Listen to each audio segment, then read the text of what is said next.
ಕಾಂಗ್ರೆಸ್ನಲ್ಲಿ ಸಿಎಂ ಕುರ್ಚಿ ಕದನದ ನಡುವೆ ಆಪರೇಷನ್ ಹಸ್ತವೂ ಕೂಡ ಸದ್ದು ಮಾಡ್ತಾ ಇದೆ. ಜೆಡಿಎಸ್ ಶಾಸಕರಿಗೆ ಗಾಳ ಹಾಕುವುದಕ್ಕೆ ತೆರೆಮರೆಯಲ್ಲಿ ತಂತ್ರ ಜೋರಾಗಿದೆ ಅನ್ನೋ ಚರ್ಚೆ ಇದೆ.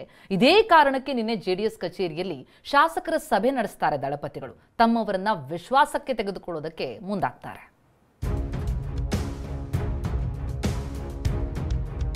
ಇಲ್ಲಿ ಆಪರೇಷನ್ ಹಸ್ತದ್ದಾನೆ ಜೆಡಿಎಸ್ನ ಮುಗಿಸ್ಲೇಬೇಕು ಅಂತ ಹೇಳಿ 12 ಜನ ಕರ್ಕೊಂಬನ್ನಿ 13 ಜನ ಕರ್ಕೊಂಬನ್ನಿ ಅಂತ ಹೇಳಿ ನಡೀತಾ ಇರೋದು ನನಗೂ ಗೊತ್ತಿದೆ.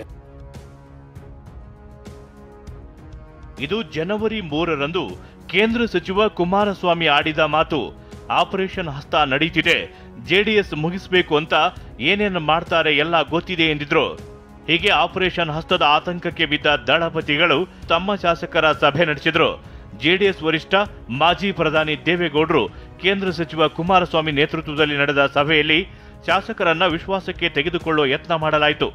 ಬಳಿಕ ಮಾತನಾಡಿದ ಎಚ್ಡಿಕೆ, ಕಾಂಗ್ರೆಸ್ನವರ ದಾರಿ ತಪ್ಪಿಸೋ ಕೆಲಸ ವರ್ಕೌಟ್ ಆಗಲ್ಲ ಅಂದ್ರು.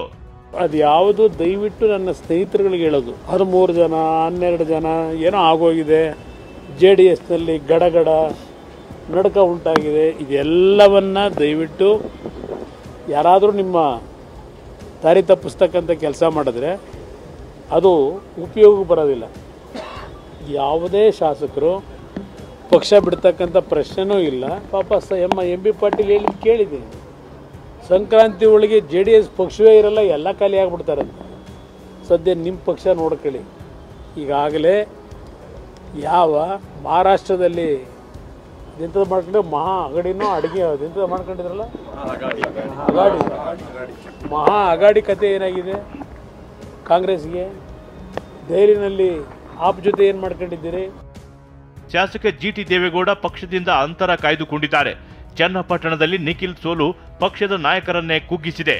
ಹೀಗಾಗಿ ಆಪರೇಷನ್ಗೆ ಶಾಸಕರು ಒಳಗಾಗ್ತಾರಾ ಅನ್ನೋ ಆತಂಕ ದಳಪತಿಗಳಿಗೆ ಇದ್ದೇ ಇದೆ. ಸುನಿಲ್, TV9 ಬೆಂಗಳೂರು.